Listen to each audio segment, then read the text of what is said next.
ऐसी क्या बात है कि डॉक्टर पी के ज्ञान को लोग ब्रेन ट्यूमर और किडनी से संबंधित रोग का विशेषज्ञ मानते हैं? क्योंकि हमें अपने फिलॉसफी पे भरोसा है कि ट्रीट द पेशेंट। तो हम उस फिलॉसफी पे रोगी को देखते हैं और रोगी क्योर होते हैं, ठीक हुए होते हैं। डॉक्टर साहब, 2018 में आउटलुक पत्रिका समूह जो हमारा है जी उसने आपको आइकन्स ऑफ बिहार के अवार्ड से नवाजा। जी।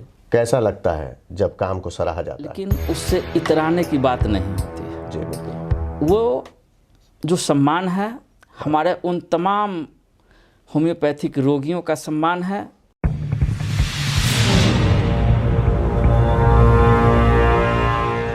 नमस्कार, आउटलुक इनिशिएटिव के इस खास कार्यक्रम खास मुलाकात में आप तमाम दर्शकों का बहुत बहुत स्वागत है और मैं हूं दिनेश आनंद।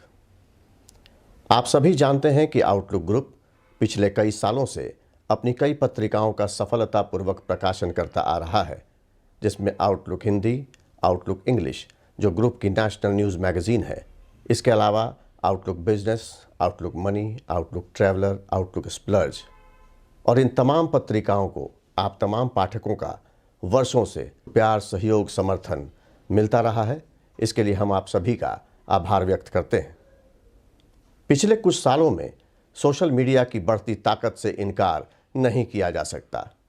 देश दुनिया के लाखों कार्यक्रम आज इन प्लेटफॉर्म्स पे सफलतापूर्वक संचालित हो रहे हैं और इसको देखते हुए आउटलुक ग्रुप ने सोशल मीडिया पर कदम रखने का मन बनाया है।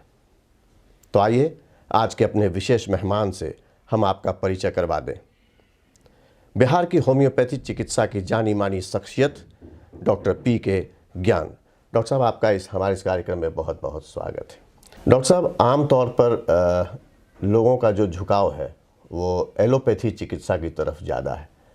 आप होम्योपैथ के चिकित्सक हैं, लेकिन आपसे इलाज करवाने वाले जो मरीज़ हैं उनका ये कहना है कि आप बहुत लंबा इंतज़ार करवाते हैं। लंबा इंतज़ार की बात नहीं है, सवाल है कि हमारे यहाँ रोगी की संख्या इतनी है जी, भिन्न भिन्न प्रदेशों से आते हैं, तो हम उनको समय देते हैं कि आप थोड़ा विलम्ब से आएँ। मतलब एक जी लगातार एक दिन में लिमिटेशन है कि हम कितने रोगी को देख सकते हैं, जी। उतना प्रतिदिन देखा जा रहा है, उसके बावजूद उतनी लंबी लाइनें हैं, तो स्वाभाविक है कि थोड़ा उनको विलम्ब होता है। डॉक्टर साहब, एक होम्योपैथी में सर सैमुअल हैनीमैन की जो ये पद्धति है होम्योपैथी चिकित्सा जो जी, तो इसमें कुछ डॉक्टर्स ऐसे हैं जो सिंगल मेडिसिन की थ्योरी में यकीन रखते हैं। जी, जहाँ तक हमारी जानकारी है कि आप जो चिकित्सा करते हैं, जो चिकित्सा मुहैया कराते हैं अपने मरीजों को, वो सिंगल थ्योरी पर ही आधारित है। जी। तो हम आपसे ये जानना चाहते हैं कि ये सिंगल थ्योरी क्या है? ये हैनीमैन की जो ऑर्गेनन है उसमें उन्होंने स्पष्ट लिखा है कि होम्योपैथिक फिलॉसफी से जब चिकित्सा करते हैं जी, तो रोगी को एक समय में एक ही दवा दी जानी चाहिए। तो उसके लिए उन्होंने मोनोमिनिसीमी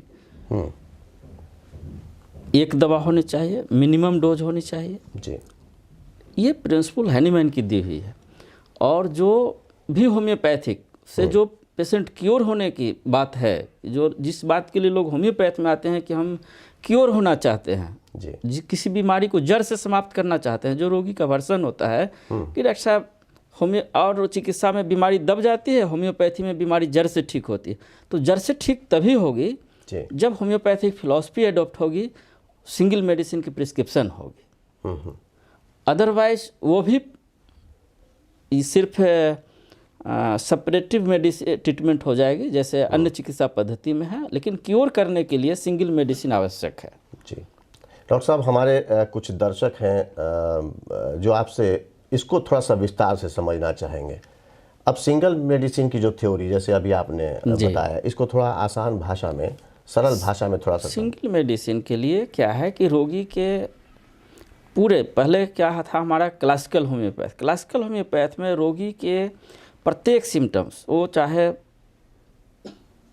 मेंटल सिम्टम्स हो, फिजिकल सिम्टम्स हो, जनरलिटीज हो, पार्टिकुलर हो, जहाँ जो तकलीफ़ें हैं जी, उन सभी का विश्लेषण करके और तब एक दवा की चुनाव की जाती थी। सिंगल मेडिसिन वो भी होती थी, लेकिन क्लासिकल होम्योपैथ की ये स्थितियाँ थी कि क्लासिकल होम्योपैथ से 50% से 55% तक ही पेशेंट क्योर हो पाते थे। जी। लेकिन आज के दौर में जो हमारी चिकित्सा का जो स्टाइल है जी। सिर्फ और सिर्फ माइंड पे, क्योंकि ये हमारी कोई पर्सनल नई इजाद नहीं है। जी। डॉक्टर केंट ने ही ये दिया था कि माइंड इज मैन। जब किसी आदमी को एनालिसिस करना है तो उसके माइंड का एनालिसिस कीजिए। बिल्कुल। तो हम आज के दौर में जो होम्योपैथी दे रहे हैं वो सिर्फ माइंड के आधार पर दे रहे हैं। मेंटल सिम्टम्स, तो मेंटल सिम्टम्स में क्या है कि प्रेजेंट प्रिडोमिनेटिंग परसिस्टिंग ये होनी चाहिए, तभी वो सही चीज़ में। जैसे आप किसी पेड़ को एक ग्लास, एक लोटा जल उसके जड़ में डालते हैं जी। वो पानी उसकी पत्ती तक जाती है, लेकिन उसके पत्ती पे आप पानी नहीं डालते। बिल्कुल। तो जो आप दवा देते हैं उससे रोगी के प्रत्येक अंग के प्रत्येक एक एक सेल तक वो दवा पहुंचती है, बशर्ते वो सूक्ष्म मात्रा में हो। आयुर्वेद में या अन्य चिकित्सा पद्धति में क्या है कि हम क्रूड मात्रा में दवा देते हैं, तो वो खाना खाते हैं, पचते हैं, तब उसके फायदे होते हैं। जी। हम जो होम्योपैथ में दवा देते हैं, हमारी जो फिलॉसफी, हमारी जो फार्माकोपिया है होम्योपैथिक दवा बनाने की, अन्य चिकित्सा पद्धति से वो फार्माकोपिया अलग है। हम जो दवा बनाते हैं वो एनर्जी फॉर्म में होती है। अच्छा। तो हमारी दवा जैसे ही न कि उस पेशेंट के ऑर्गन पे, उसके ऑरा के अंदर ही जाता है और वो एक्टिव हो जाती है। होम्योपैथी का ये फिलॉसफी है कि जो आपकी वाइटल फोर्स, जीवनी शक्ति, हैनीमैन ने सारी चीज़ें लिखा है ऑर्गेनन में, कि जो और जीवनी शक्ति है उसके जो प्रवाह में विकृति आती है तो बीमारी होती है। तो हम जीवनी शक्ति के प्रवाह को सुचारू रूप से रेगुलेट कर देते हैं, तो वो करने में सेकंड का काम लगता है। कभी कभी आप आश्चर्यजनक देखेंगे कि हमारे किसी रोगी को बेहोशी की स्थिति में है या दर्द से चिल्लाता हुआ है जी, और 15 सेकंड से 20 सेकंड नहीं लगता है वो पेशेंट चुप हो जाते हैं। तो इतनी हाई फ्रीक्वेंसी की दवाएं हैं होम्योपैथ की, एक्टिव दवाएं हैं जो उनको तुरंत काम करती है। लेकिन होम्योपैथ चिकित्सक को ये देखना पड़ेगा कि हम उस रोगी के लिए उस दवा का चुनाव कर रहे हैं, उसके रोग के लिए नहीं। जी। ये एक महत्वपूर्ण चीज़ें हैं कि होम्योपैथ में इलाज रोगी की होती है, रोग की नहीं होती है। लेकिन यदि कोई हमारे चिकित्सक बंधु यदि रोग के इलाज के फेरा में हैं तो उनसे वो रोगी ठीक नहीं होगा और वो रोग ठीक नहीं होगा, ये मैं दावे के साथ कहता हूँ। लेकिन उस रोगी की पहचान यदि वो करने में सक्षम है कि जो हमारे मेडिसिन का जो स्टैंडर्ड है उसकी जो सिम्टम्स है वो सिम्टम्स यदि उस रोगी में है तो वो दवा उस रोगी को निरोग कर देंगे। जी। डॉक्टर साहब, एलोपैथी चिकित्सा पद्धति में जहां अलग अलग रोगों के अलग अलग चिकित्सक होते हैं, उदाहरण के रूप में अगर हड्डी से संबंधित कोई रोग है तो ऑर्थोपेडिक सर्जन उसको देखता है, अगर ब्रेन से संबंधित कोई बीमारी है तो उसको न्यूरो फिजिशियन देखते हैं।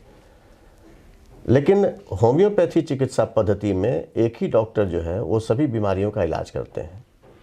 फिर ऐसी क्या बात है कि डॉक्टर पी के ज्ञान को लोग ब्रेन ट्यूमर और किडनी से संबंधित रोग का विशेषज्ञ मानते हैं?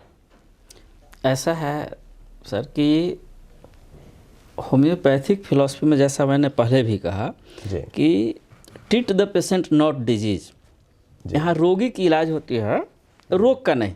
हमारी फिलॉसफी है जी। तो उसमें हर बीमारी की इलाज है। लेकिन जो अभी किडनी फेलियर का केस आया या ब्रेन ट्यूमर का चीज़ आया तो ये MRI आने के बाद समझ में आई लोगों को कि ब्रेन ट्यूमर है। लेकिन उसके जो सिम्टम्स हैं वो होम्योपैथी में मौजूद हैं, जो रोगी के सिम्टम्स हैं। तो होम्योपैथी में सिम्टोलॉजी है, सिम्टम्स के आधार पर दवा दी जाती है। इसलिए यहाँ किसी खास रोग के लिए किसी खास चिकित्सक की स्पेशलाइज नहीं है। लेकिन तमाम होम्योपैथ चिकित्सक किडनी की भयावहता को देखते वो हिम्मत नहीं जुटा पाते हैं कि हम होम्योपैथी से किडनी का इलाज करें, क्योंकि वो भी एलोपैथ या आयुर्वेद के नकल करते हैं कि हम रोग का इलाज करते हैं।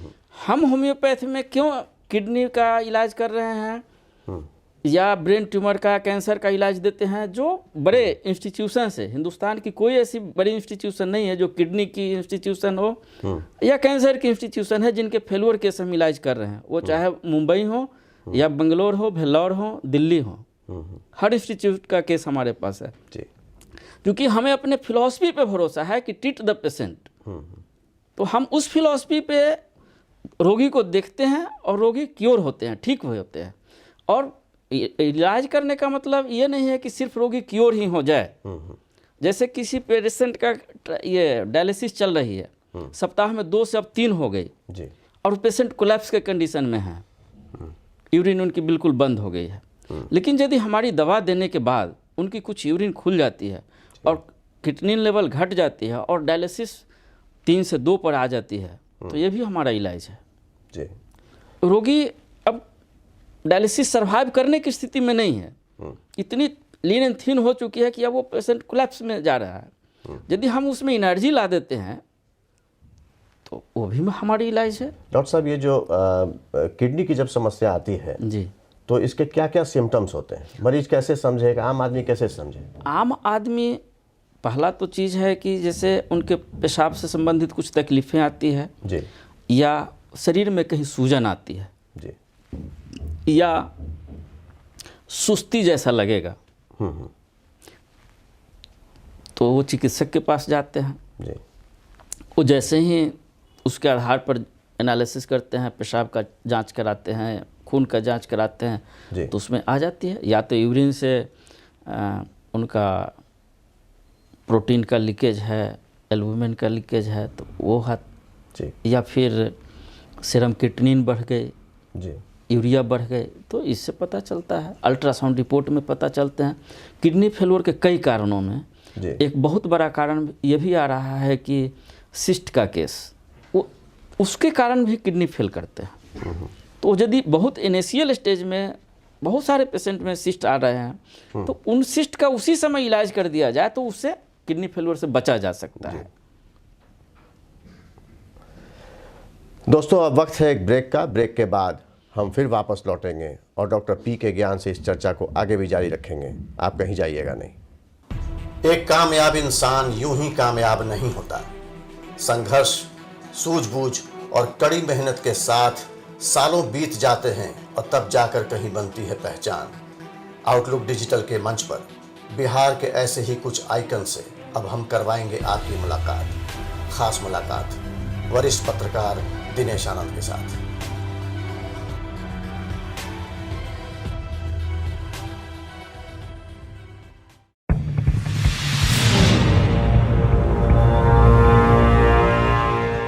ब्रेक के बाद आप तमाम दर्शकों का एक बार फिर से बहुत बहुत स्वागत है। और आज हमारे साथ मौजूद हैं बिहार की होम्योपैथी चिकित्सा की जानी मानी शख्सियत डॉक्टर पी के ज्ञान।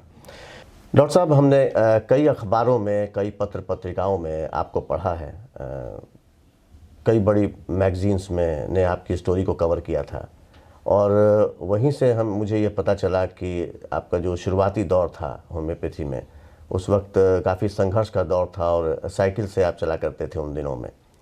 आज इतने सालों बाद तस्वीर बदली है, तो हम ये जानना चाहेंगे कि डॉक्टर पी के ज्ञान की ज़िंदगी में तब और अब में कितना फ़र्क है?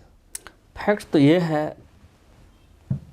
दिनेश साहब कि हम ऐसे गरीब किसान परिवार के लड़का थे जी जो खेत में बैल से हल जोते हुए हैं, जी कुदाल से खेत में काम किए हैं, खुरपी से काम किए हैं। जी जब हम स्कूल जाते थे तो हमारे पैर में जूता नहीं होते थे, जी लेकिन उसका मुझे कभी कोई अभाव नहीं खटका।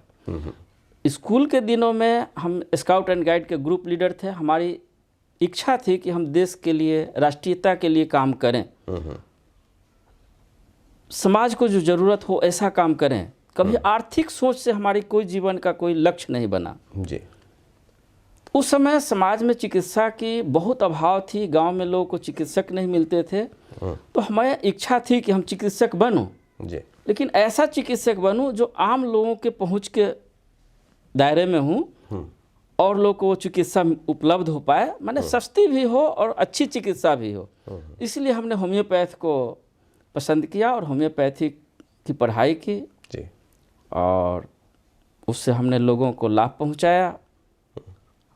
हजारों हजार लोगों को हमने फ्री निःशुल्क चिकित्सा शिविर के माध्यम से भी इलाज दिया हूं और आज भी वह कार्यक्रम मेरी चलती रहती है। क्लिनिक में भी जो गरीब तबका के लोग आते हैं उनको हर सहूलियतें हमसे दी जाती है, यहाँ तक कि उनको यदि कोई असहाय है तो आने जाने का भारत तक हमारे यहाँ से पे कर दिया जाता है। क्योंकि हैनीमैन ने बतलाया कि चिकित्सा पद्धति, ना कि होम्योपैथी चिकित्सा पद्धति, पूरे चिकित्सा पद्धति के बारे में उन्होंने कहा कि यह एक हॉली वर्क है, ना कि यह बिजनेस है। लेकिन चिकित्सा विज्ञान को जो कोई बिजनेस समझ रहे हैं तो ये गलत चीज़ें हैं। ये हॉली वर्क है। यहाँ हमारा कोई फिक्स ये नहीं है कि हर रोगी के साथ हमको पैसा लेना ही है।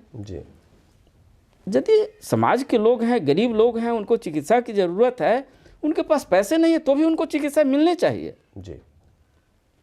ऐसा नहीं है कि उनको चिकित्सा नहीं मिलनी चाहिए। इसलिए और ये चिकित्सा में हमें अपना ये खुशी मिलती है कि हम उनको सस्ती और अच्छी चिकित्सा देते हैं, जो अन्य चिकित्सा पद्धति में सोचा नहीं जा सकता है। इसलिए कि होम्योपैथी चिकित्सा में दवा का, चाहे वो सोना से दवा बनती हो या लोहा से दवा बनती हो, उसकी मूल्य समान होती है। एक खास पोटेंसी की कीमत समान होती है। लेकिन यदि अन्य चिकित्सा पद्धति में लोहा का भस्म होगा और सोना का भस्म होगा तो उसमें ज़मीन आसमान का कीमत में अंतर होगा, वो गरीब को मुहैया नहीं कराई जा सकती है। लेकिन होम्योपैथी की सोना से बनी हुई भी दवा एक गरीब को निःशुल्क में भी उपलब्ध कराई जा सकती है। डॉक्टर पीके ज्ञान का जन्म कहाँ हुआ, किस परिवेश में हुआ, और आपकी शिक्षा दीक्षा जो है वो कहाँ से हुई? ये तो दिनेश साहब मैं पहले भी बता चुका हूँ कि मैं एकदम गरीब किसान परिवार का लड़का हूँ। हाजीपुर ईशुपुर में हमारी जन्म हुई।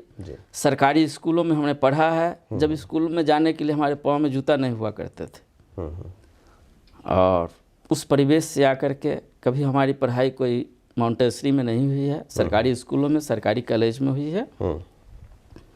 और हम गांव के लोग हैं, गांव के लोग हमारे दिल में बसते हैं। हमें कई बार ऐसे अवसर मिले कि हम महानगर में जाएं। मुंबई से भी हमें ऑफ़र मिला, बंगाल से भी मिला, कोलकाता से। बड़े बड़े उद्योगपति का जब हमने इलाज किया तो उन्होंने ऑफ़र किया कि आप मुंबई में चले आइए, कलकत्ता में चले आइए। लेकिन हमने उसको स्वीकार नहीं किया। आज भी ऑफ़र मिलते रहते हैं, लेकिन हम कहीं नहीं, हम बिहार में ही रहेंगे और बिहार में ही लोग का सेवा करेंगे। हाँ, जिनको सेवा की ज़रूरत है पूरे देश से मेरे क्लिनिक में आते हैं, सभी लोग का स्वागत है।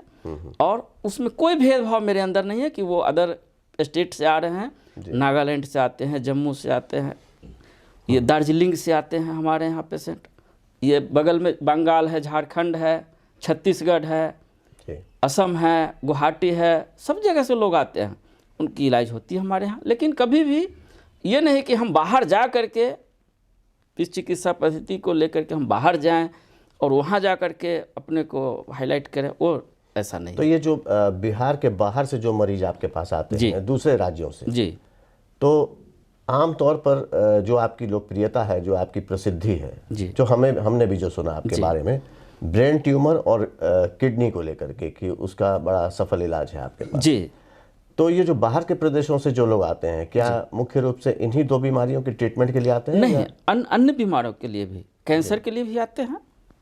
लेकिन और छोटी बीमारी के लिए उनको आना बहुत परेशानी होगा। लेकिन इन चीज़ों का चूँकि वहाँ इलाज नहीं है, इसलिए वो यहाँ आना चाहते हैं, क्योंकि वहाँ इस चीज़ की इलाज नहीं है। अन्य चीज़ों की वहाँ भी इलाज है।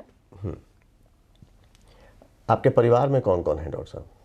पिताजी तो नहीं रहे, माँ हैं जी, हमारे 2 बच्चे हैं, लड़का है, लड़की है, पत्नी है।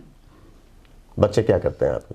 बच्चे भी होम्योपैथिक चिकित्सा को ही पसंद किए हैं। और ये बहुत खुशी की बात है एक पिता के लिए कि उन्होंने मेरे सिस्टम को अडॉप्ट किया है। वो चाह रहे हैं कि हम होम्योपैथी चिकित्सक ही बनूं, इसलिए उनका पढ़ाई चल रही है। हम उन्हें भी यही बात बतलाते हैं कि चिकित्सा विज्ञान जो है व्यवसाय नहीं है, इसको कभी भी व्यवसाय नहीं बनाइएगा, हॉली मिशन के रूप में ही इसको लीजिएगा और हर लोग का इलाज दिल से कीजिएगा। ऐसा नहीं कि कोई बड़े लोग आते हैं तो उनके लिए विशेष और गरीब लोग आते हैं तो उसके लिए दूसरी बातें हो, ऐसा नहीं होना चाहिए। हमारे लिए रोगी रोगी हैं, क्योंकि हैनीमैन साहब ने लिखा है कि अनप्रेजुडिस ऑब्जर्वर। जैसे ही आप एक कल्पना कर लेंगे कि आज हमको जज साहब को देखना है जी, तो आपकी भावनाएं बदल जाएगी। वहाँ हो सकता है कि आपकी दवा का सिलेक्शन सही नहीं हो। या आपके अंदर ऐसा हो जाए कि ये तो गरीब आया है जो हमको पैसा नहीं देगा, उसको देखने जा रहे हैं, तो आपकी भावनाएं बदल जाएगी, तो उसकी दवा सही नहीं होगी। आपके लिए सिर्फ और सिर्फ वह रोगी है, चाहे वह आपका बेटा भी हो, आपके पिता भी हों, या कोई रोगी भी हो। हम अपने पिताजी का भी 2-2 बार हार्ट अटैक हुआ, हमने अपने इलाज से उनको रिकवरी में लिया।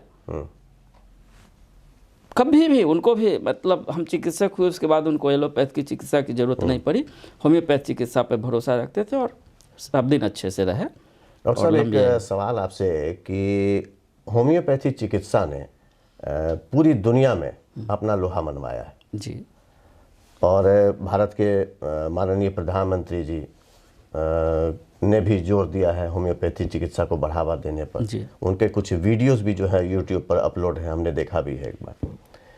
तो हम आपसे ये जानना चाहते हैं आपके तजुर्बे के आधार पर जी, कि होम्योपैथी चिकित्सा में ऐसा क्या किया जाना चाहिए, क्या होना चाहिए कि होम्योपैथी चिकित्सा भी एलोपैथी के बराबर खड़ा हो सके। उसको इंफ्रास्ट्रक्चर बढ़ाना चाहिए, इंफ्रास्ट्रक्चर बढ़ाना चाहिए जी, लोगों का भरोसा बने, और चिकित्सकों का यह दायित्व है कि जो हैनीमैन की जो फिलॉसफी है हम उस पर चिकित्सा करें और रोगी को लाभ मिलेगा, तो होम्योपैथी का विकास होगा। जी, जब हम मिक्स होम्योपैथी देंगे, रोगी को लाभ नहीं मिलेगा, तो लोग उससे निराश होंगे। यदि आपको होम्योपैथी को बढ़ाना है तो तमाम होम्योपैथी चिकित्सकों को मैं खुला संदेश दूंगा कि वो सिंगल होम्योपैथिक मेडिसिन का जो प्रोविज़न है उस पर आएँ और रोगी को सेवा दें, तो दुनिया की हर बीमारी का इलाज होम्योपैथ में उपलब्ध है। जी। सरकार को क्या कदम उठाने चाहिए इस विषय में? सरकार को कदम उठाने चाहिए कि चिकित्सकों का बहाली हो, जगह जगह होम्योपैथिक दवाएं उपलब्ध हो, रोगी को दवा मिले, कॉलेज हो जहां बच्चे को अच्छी पढ़ाई हो। दोस्तों, अब वक्त हो चला है एक ब्रेक का। ब्रेक के बाद हम फिर वापस लौटेंगे, आप बने रहिए हमारे साथ।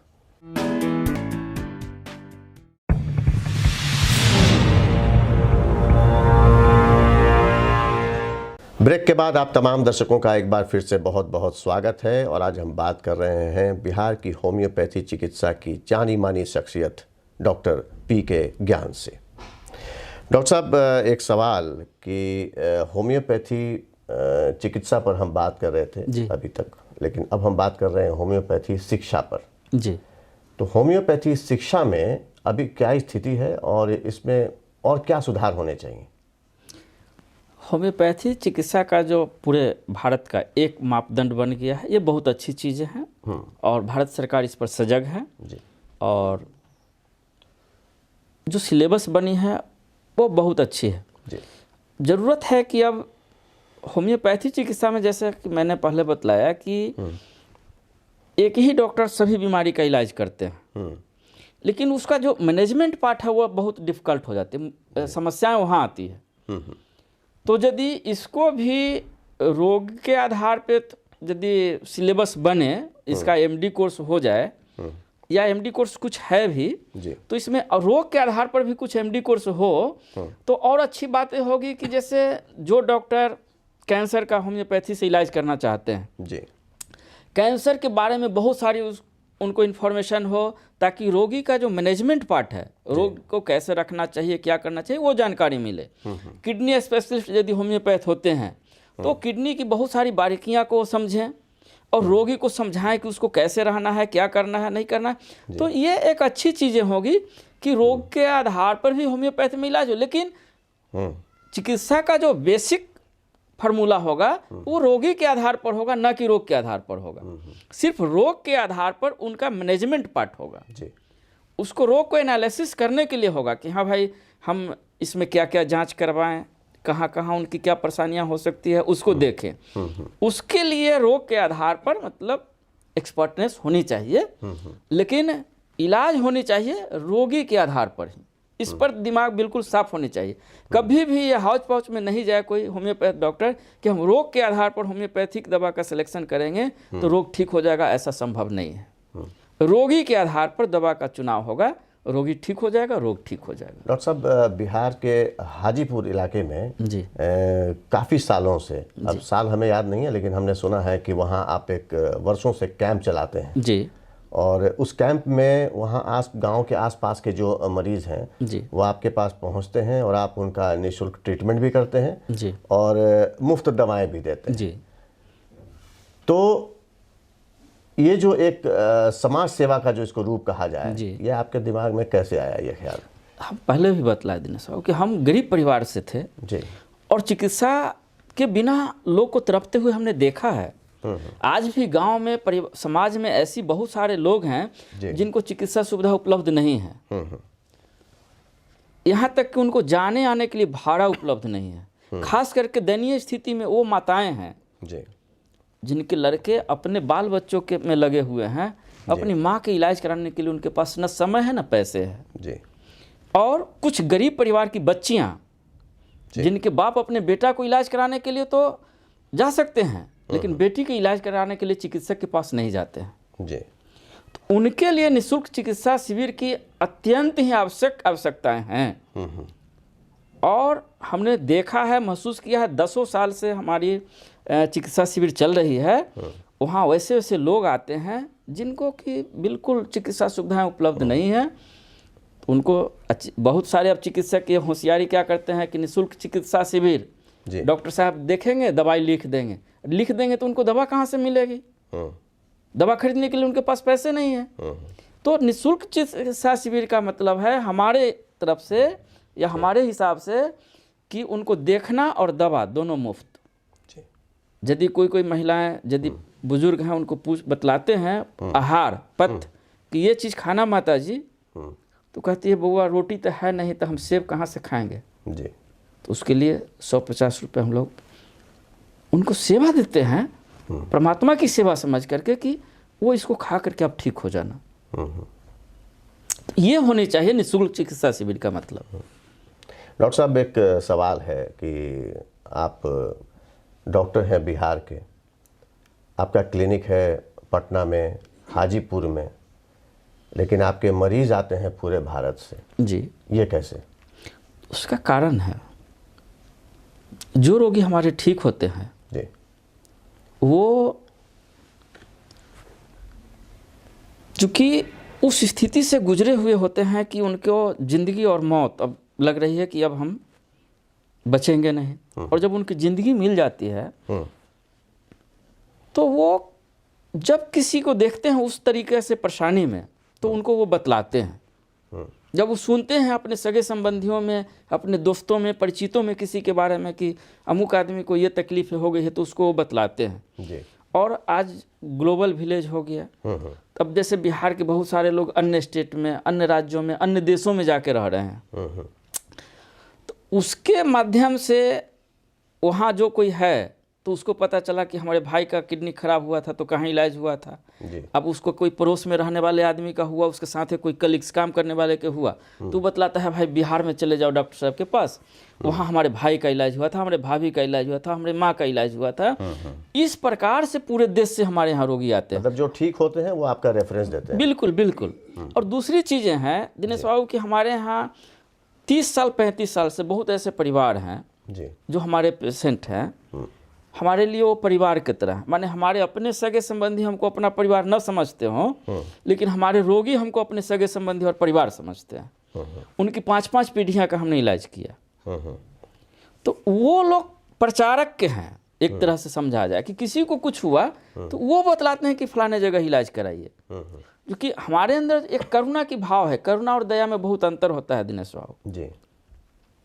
दया मतलब अपने से किसी को खराब समझ के, छोटा समझ के उस पर दया कर देना, तो वो चीज़ अच्छी चीज़ें नहीं है।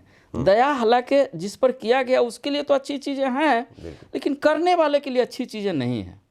उसको करुणावान होना चाहिए, उसके दुख से अपने को द्रवित हो जाना चाहिए कि हम उसको कैसे आराम पहुंचाएं, और उसके खुशी में, उसके हंसने में हम अपनी खुशी देखें। तो ये करुणापूर्ण बातें होती है। ये महात्मा बुद्ध ने कहा है। और हमारे तमाम जो धर्म ग्रंथों हैं उसमें करुणा की बातें हैं। परमात्मा को करुणामय कहा गया है। माता को करुणामयी माँ कहा गया है, भगवती को, तो ये करुणा की बातें होनी चाहिए, दया की बातें नहीं होनी चाहिए। हमने जो भी कुछ कहा कि हम जो गरीब असहाय रोगियों के प्रति जो हमारी भावनाएं हैं, हम उनको कोई नीच समझ करके, गरीब समझ कर उनकी सेवा नहीं करता हूँ। उनका सेवा करना हमारा दायित्व है, ये हमारी करुणा है। इस प्रकार से हम उनकी सेवा करते हैं। तो ये करुणावान होना चाहिए आदमी को। तो जो करुणा की भाव से आप लोगों से जुड़ेंगे तो उनके अंदर आपसे एक अटैचमेंट हो जाती है। तो वो चाहे आपसे इलाज कराए हुए 10 साल हो जाए, 5 साल हो जाए, 20 साल हो जाए, लेकिन उनसे आपका जुड़ाव रहेगा, आपसे उनका जुड़ाव रहेगा। और वो कहीं बिल्कुल आपकी सेवा के लायक कोई चीज़ें देखेंगे तो वो बतलाते हैं कि आप फलाने जगह जाइए। यही हमारे प्रचार का माध्यम है। डॉक्टर साहब, एक और सवाल है कि हमने सुना है कि बिहार में एक होम्योपैथिक हॉस्पिटल की स्थापना पर आजकल आप काम कर रहे हैं। जी। कहाँ बनेगा ये हॉस्पिटल और किस तरह का हॉस्पिटल होगा ये? देखिए दिनेश साहब, हॉस्पिटल का जो मेरा सपना है वो बहुत दिनों से मेरा सपना है कि हम होम्योपैथिक ऐसा एक हॉस्पिटल बनाएं जहां हम रोगी को रख सकें।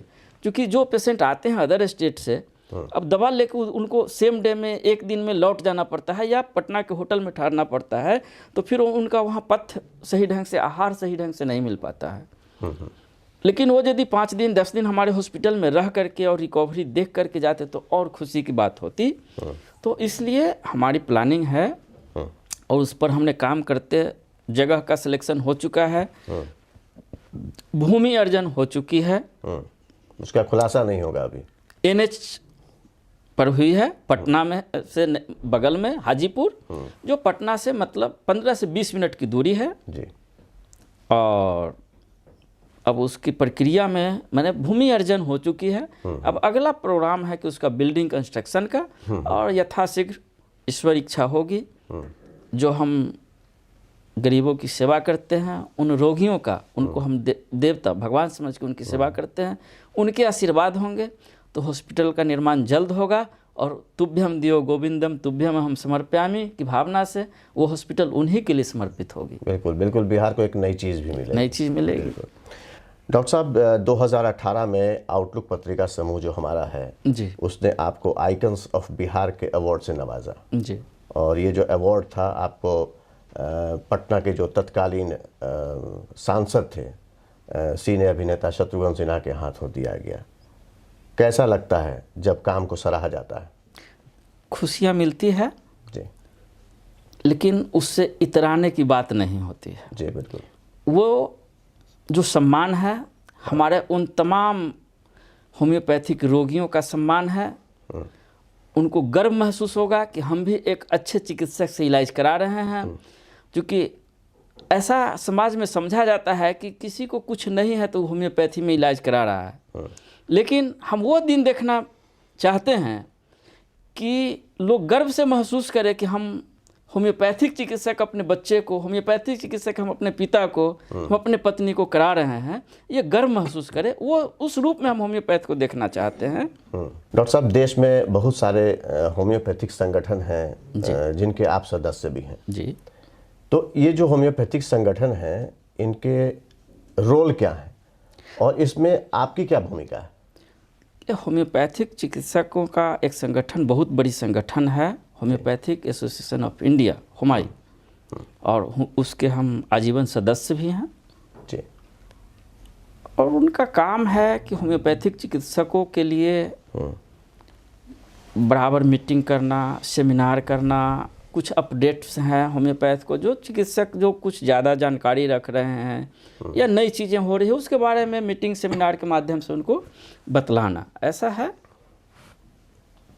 और दूसरी चीज़ें हैं कि संगठन का काम लोग को संगठित करना होता है सिस्टम के विकास के लिए, या फिर जैसे सरकारों से कुछ मांग करनी है, उन सभी कार्यों में संगठन या फिर का जैसे काम होता है। जो होम्योपैथिक कॉलेजेस जो आज भी हमें पता है कि जितने कॉलेज होने चाहिए पूरे देश में, उसमें कहीं ना कहीं कुछ कमी है, तो इन सब चीज़ों पर भी चर्चा होती है वहाँ संगठन में? कमी है, उसकी चर्चाएं होती है, लेकिन सरकार होम्योपैथिक कॉलेज अभी उतनी खोलने के स्थिति में नहीं है।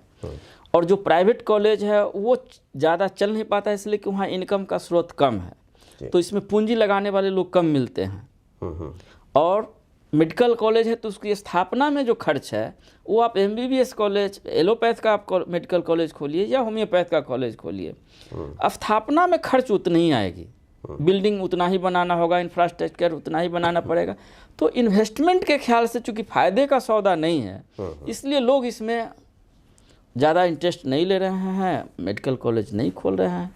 और ये सरकार की जिम्मेवारी बनती है कि अच्छी चिकित्सा पद्धति है तो हम इसका ज़्यादा से ज़्यादा कॉलेज खोलें, बच्चों को शिक्षा दें।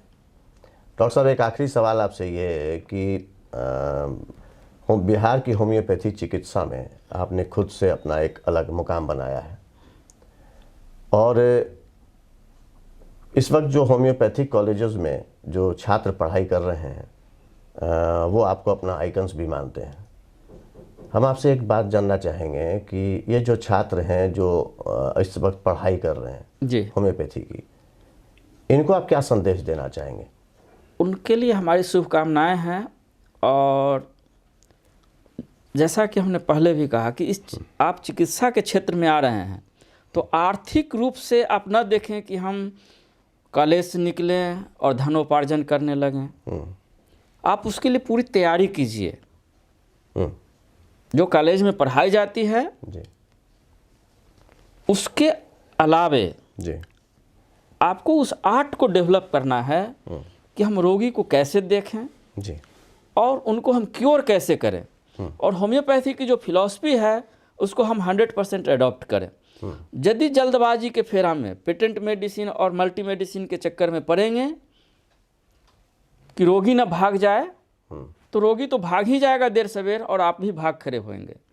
लेकिन यदि आप अड़ गए कि नहीं, हमको सिंगल मेडिसिन से इलाज करना है, क्योर करना है, चाहे कम रोगी रहे ज़्यादा रोगी रहे, आपकी संघर्ष होगी, लेकिन कुछ दिनों में आपके पास रोगियों की तांता लग जाएगी।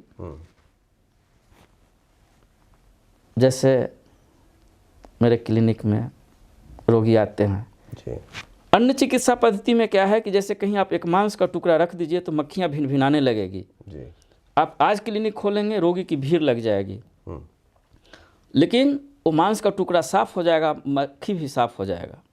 लेकिन आप कहीं चीनी रख देते हैं, गुड़ रख देते हैं, एक चींटी आएगी, चीनी खा के जाएगी, दूसरी चींटी आएगी, उसके बाद आप देखेंगे कि कुछ देर में चींटियों की झुंड आपके पास होगी। आप मांस का टुकड़ा नहीं, गुड़ और शक्कर बनने का प्रयास कीजिए। बिल्कुल, हमारा यही संदेश है। दोस्तों, अब हम कार्यक्रम की समाप्ति का वक्त हो चला है। उम्मीद करता हूं आज का ये कार्यक्रम आपको पसंद आया होगा। अगर पसंद आया हो तो आप हमारे कार्यक्रम को लाइक करें, शेयर करें और हमारे चैनल को सब्सक्राइब करें। अगले एपिसोड में ऐसी ही किसी शख्सियत से हम फिर करवाएंगे आपकी मुलाकात। तब तक के लिए नमस्कार। नमस्कार।